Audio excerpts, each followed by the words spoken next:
Episode 5, Alexander the Great. Thank you for joining me once again for another episode. Please write a review. It helps a bunch, and I will also send you a gift to show you how much I love getting reviews. It has to be a good review, 5 stars please, and put a bit of effort into it. And I will also read out the winning review at the end of the podcast. Also, I will have a link in the description so you can donate a bit of money, please, if you'd like. I hope you like the podcast. See you later. We are at the end of the year 358. Philip's biggest enemies at this moment is the city of Athens. Well, perhaps enemies is a bit of a harsh term. Frenemies would probably be more accurate. In fact, right now they have some sort of an alliance. However, they would gladly turn on them if that would allow Athens to have Amphipolis and control the Chalkidikian League. This league includes the cities of Chalkidiki, that northern part of Greece that looks like a messed up hand. Sometimes it's also called the League of Olynthos. Olynthos was the biggest city of the league. So when I say Olynthians, I mean the League of Chalkidiki. I will have a picture on my website if you want to check it out. It will be in the description. This league was created in 432 when they decided to depart from the Delian League during the Peloponnesian War. And to begin with, they were colonies of Evia that had moved to Chalkidiki. Evia is a little island a bit above Athens. It's where I'm talking to you from now. I'm in the island of Evia. I'll explain that. I'm in the city of Chalkida, but we're going to talk about Chalkida again later. There were Philip's enemies, this is Olynthos, and enemies with each other, Athens and Olynthos, or the Chalkidikian League, as we said, which is good for Philip, because if they were to work together against Philip, he would have a hard time. Athens' cunty behavior towards Olynthos started in 361, when they sent some of their people to Potidea with the sole purpose of kicking out the people that lived there and replacing them with their own. That was the first reason. Secondly, they are occupying Toroni, a city on the second leg of Chalkidiki. And finally, Amphipolis is right next to them, and Athens have been longing to regain control of that city. Also, by being next to them, this would allow them to have some sort of control in the northern part of Greece. So, yeah, the Olynthians don't like Athens. Philip has taken control of the mines in Damastio after beating the Illyrians, and now he probably sets his sights on the mines of Crinides. If you remember, we said that Philip had promised Amphipolis to the Athenians. Around this time, he's probably thinking he could just take the city for himself. This would allow him better control of the Macedonian borders. He could keep an eye on the roads leading to his enemies in Thrace, and he would have direct access to the merchant roads towards the mines of Crinides. The Amphipolitans, I don't know how the fuck you'd say it in English. Amphipolites, it would be in Greek, so I'm sticking with that. The Amphipolitans could tell that Philip was planning something, so they send a couple of delegates, Hierax and Stratocles, to Athens and ask for help. Now, unfortunately for them, they didn't really achieve anything, because Philip, in the spring of 357, led his army to Amphipolis and besieged the city. Theodoros tells us that Philip, as an excuse, tells us that Amphipolis were hostile against him. Now, this, of course, is a blatant lie. They would have nothing to gain by being hostile against Philip. The Amphipolitans saw what Philip was about to do, but Philip saw what the Athenians were about to do, so he sent them a letter saying, I completely recognize that Athens has every right over Amphipolis. I am sieging them in your stead, my lovely friends. The Athenians, that was my Philip impression, by the way, let me know what you thought. The Athenians actually believed him, poor sods, completely misreading the situation, so they let him do his thing. Philip besieges Amphipolis for 5 months. This is where Theodoros first mentions the use of siege engines. By using these engines, they were climbing up the walls of the city, They were also using battering rams to break parts of the wall. Diodorus tells us that they walk in where the walls were broken and they kill only those who were hostile against them and are friendly to those who weren't. 5 months is not really that long to conquer Amphipolis. Other men had tried in the past, Iphicrates and Timotheus, and they failed. They failed due to the city's impeccable fortifications. Iphicrates tried for 3 years and was not able to do much in those 3 years, 368 to 367. And Timotheus also tried for 3 years, but he split it up slightly, 363, 360 and 359. He liked taking a few breaks. Can't blame him, you need to chill out a little bit. The Macedonian soldiers also did very well for themselves. With the king's blessing, they made a good amount of money from the spoils. Phillip kicks anyone out who has Philo-Athenian feelings. He also allows democracy to exist. Proof for this, we have a public decree that has been found saying the public has decided to exile Stratocles, Philonas, and their children. Philip then goes for Athens' ally, Pydna. This is easy for Philip, and the city is his rather quickly. Hey, we're here to take your city. Yes, sir. Here you go. Here are the keys. You can do whatever you want. This is where Athens knows he's probably taking the piss, right? And to save face, they decide to proclaim their war for Amphipolis, which would have been a good idea to just stay put, right? And simply talk about it without actually implementing anything, because nothing good will come from this. His next target is Olynthos. Here we have a special situation where Athens and Macedonia want to cooperate with this state. Philip tells them that he will give them Potidea, a city Diodorus tells us that the Olynthians have had their eye on for a while. Potidea has an alliance with Athens, and we know that when Philip took over the city, he treated the Athenian garrison well and simply sent them home. But he sells the entire local population as slaves. Now, the ancient Greeks had a word for this, exandrapodismos. This will also happen under Alexander's rule. It's a common way to make a quick buck. In the end, he does give Potidea to the Olynthians, a rare occasion in which Philip keeps his word. From this, we can see that the Olynthian League must have been a force to be reckoned with. Maybe even Philip feared them, or maybe he just respected them, and you can't keep lying to everyone, you have to tell the truth eventually. While all this is happening, Athens is not going through its finest period. That probably explains why Potidea was so easily occupied.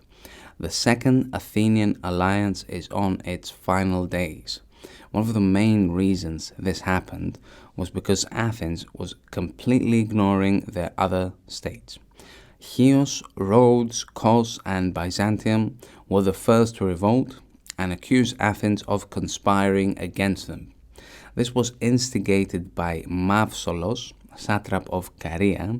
We see how the Persians will always want to be involved in Greece's central affairs. But worry not, because Alexander in about 20 years' time will fuck them up real good. The Athenians are not just waiting around for this to blow over. The revolted allies have arranged to meet in Chios. So Athens send Charitas and Chavrias. A naval battle will take place in which Chavrias will die. Charitas, he was in charge of the infantry and was able to get away, but he was incredibly lucky. It was very, very close. In 355, Athens will go back into Chios, sending 60 triremes and 3 more generals, Iphicrates, Menesthias, and Timotheus. Triremes are those nice little classic boats you see when you think of ancient Greece. If you've played Assassin's Creed, an amazing game, that's a trireme, what you're using, and you're singing, or something like that. The result is going to be the same. This will lead the Athenians to capitulate with the anti-authoritarians and agree to them becoming independent. This will allow other city-states to follow along. And it must have been completely by accident that all cities, Chio, Rhodes, Kos, and Byzantium ally with Mavsolos. Charitas had to make sure someone else gets the blame for this disaster, so he denounces the other generals in court. Charitas said that they must have been bribed not to engage in battle. Timotheos was the only one of the generals to be punished. He was fined 100 talents.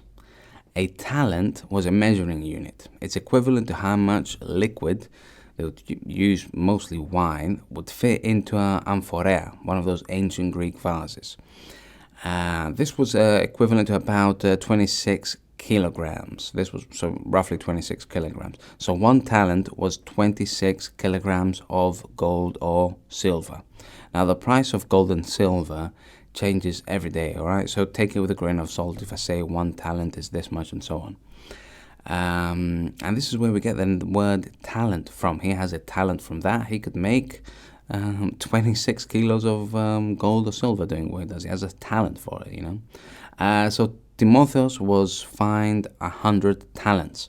We presume it was silver talents. So in today's money, 1 kilogram of silver is $900 roughly. 26 times 900 is, we'll say it's 23,400, but we'll say roughly 25,000. So 25,000 times 100 is 900 million, 900, just kidding. I'm just checking if anyone is listening. So it's $2.5 million, right? Poor Timotheos, $2.5 million fine. He didn't really do anything. He was just backing the wrong horse. Athens at the time didn't have a capable general like our boy Phillip. Timotheos doesn't have the money to pay up, so he self-exiles to Chalkida. Hey, Chalkida, I'm in Chalkida right now. A city about 100 kilometers from Athens. Now, just the decision that the court came to shows us how Athens was thinking. The problem was with them, right? It had nothing to do with bribing or secret agreements with, with generals and Chios and Cardias and all that shit, Complete nonsense. But that is the social war, also known as the War of the Allies in a nutshell. Ian Worthington, that amazing man, comes to the conclusion that Philip may have had something to do with the entire situation. This would distract them, allowing Philip to besiege their allies and come to an agreement with cities that Athens would have loved to do business with. It's an interesting theory and does have some weight when you see Philip's actions around the same time. It's at this point Crinides asked Philip to help out against Ketripori of Thrace, Thraci. Crinides is a city that is known for its silver and gold deposits. Also, it allows Philip to test his military skills against the Thracians. The Thracians ask Chersophleptes, king of the Adricians, for help, and he says, yeah, why not? Philip attacks and wins with great ease. Then the Thracians tell themselves, shit, I guess we need help against this guy. So Ketripori then teams up with Gravos from Illyria and Lykios from Paeonia. The Athenians said, you know what, we would love to help, but because of the social war, we have a lot on our plate. According to Diodorus, Philip's men attack them before they even have time to organize themselves and get into formation. So Philip then forces them to fight alongside the Macedonians. Unreal, right? These fucking Muppets. Alright, I get trying to fight against Philip, but to be caught off guard to such a degree, it seems like a giant waste of time. It would have been nice to be there and see the look on their faces when they saw Philip's men approaching. Oh shit, quick, I see him coming. Didn't I bring a sword? I could have sworn I brought a shield. What the fuck is going on? After Philip sorted out the immediate issues he was facing, it's at this time he sets his sight to Potidea, which I remind you he had promised to the Olynthians. He sets up his besieging engines. The Potidians freak out and capitulate immediately. Philip keeps his word and gives Potidea to the Olynthians, as we mentioned. He then returns to Crinides with a bunch of Macedonians and creates Macedonia's first colony. He renames the city to Philippus, and in about 10 years' time from now, in 346, he will produce his very own gold coin named Philippio. The minds, from simple and indifferent, according to Theodorus, are transformed and able to produce 1,000 talents a year. 26 kilograms of gold times $57,000 in today's money is roughly $1.5 million. My home is about to make some mad dough, yo. Philip is just 26 years old. He's only been king for 3 years, so he's doing very well for himself. It's around this time, in the year 356, we have the birth of Alexander. Plutarch gives us a nice little story. The same day Philip heard his wife Olympias had given birth to a healthy baby boy, he also had 2 other good news stories. The first being that Parmenion won against the Illyrians. We mentioned this earlier, that they had tried to form an alliance with the Thracians and the Paeonians. And the second, that his horse had won in the Olympic Games. And after Philip heard all this amazing news, he prayed to the gods that they would give him some bad news to balance things out a little bit. So someone jumped in and informed Philip that the temple of Artemis had been torched. Now, I guess this can be seen as bad news. Others were quick to point out that the goddess must have been overlooking Alexander's birth. She wanted to make sure a baby boy would be put into this world safely. The temple was burnt by Erostratos, and after a quick torturing session on the wheel, he revealed his true intentions. The poor lad was just trying to get famous. Oh, I know, I'll just burn the nearest temple down. And that's where we get the term herostratic fame. When the state found out why he did what he did, they banned anyone from ever mentioning his name. The only reason we today know who he was because of Latin authors. Now, back to the previous stories, that Philip found out he had a boy, the army success story, and the horse winning in the Olympic Games. Granted, they were all probably true stories. I doubt he heard about them on the same day. It reminds me of some comedy sketches we see on the telly. Something happens, someone walks in the frame, says something, we all at home laugh, then another person walks in, says something silly, and we all laugh again, and so on and so forth. It appears to be future historians trying to give Alexander a more divine or a more superhuman, if you will, nature. Alexander was born in July, and the Olympic Games take place in August, sometimes as late as September. I seriously doubt that Alexander was born, and for 2 months, Philip had no idea he even existed. Now, of course, I say July, August, September, but bear in mind that the Greeks didn't call their months by these names. Julius and Augustus Caesar are not going to be around for another 300 years. Each city of Greece had their own calendar, which makes things, lively and confusing. The Laconic calendar used by the Spartans, the Atticon used by the Athenians, and the Macedonian calendar, and many others. Most information we have comes from the Atticon, the Athenians, so the calendar that the Athenians used, as most remaining texts come from Athens. And also the horse and its rider that won in the Olympic Games are honored by Philip, and he had them imprinted on coins with lovely Greek text, of course, right? Because he's fucking Greek, duh. And he wrote on it Philippou, which means Phillips, on one side, and on the other side, the head of Zeus. These coins will end up being the most valuable coins of Greece. If you want to enter a whorehouse in 350 BC, of course, and you had a Macedonian tetradrachmo, so one drachma times 4, that weighed 14.5 grams of silver. A whore, a call girl, streetwalker, whatever this is the correct way of saying it, I don't know. A medium-looking whore. I like saying it whore, like Joe Pesci. She's a whore, Johnny. She might call a friend over to come with you because this guy's loaded. He's got a Phillip coin. Let's take advantage of him. If she was elite level, like Laida, that's a different story. She might have been impressed, but she ain't dropping her standards. Laida was one of the most famous, what do you call them? Lady of the night? What's the proper way? Tell me, let me know if I'm doing anything wrong.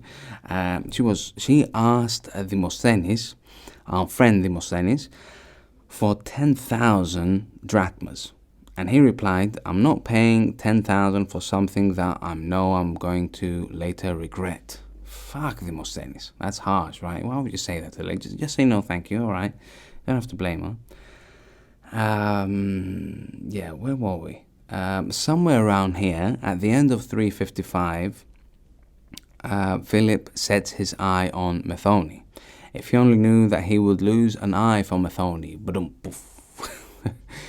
he might have left the city alone. He was struck by an arrow while he was sieging the city.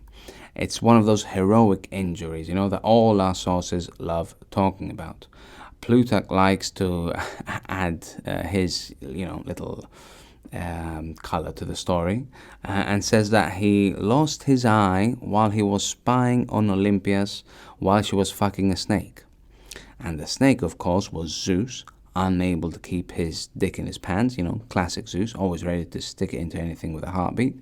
Zeus gets angry with Philip and decides to punish him by taking his eye. Yes, Plutarch, thank you for that. Methone is along the coast of the Thermaic Gulf. I'll also have a link in the description so you can see where this is it. Thermaic Gulf, shit.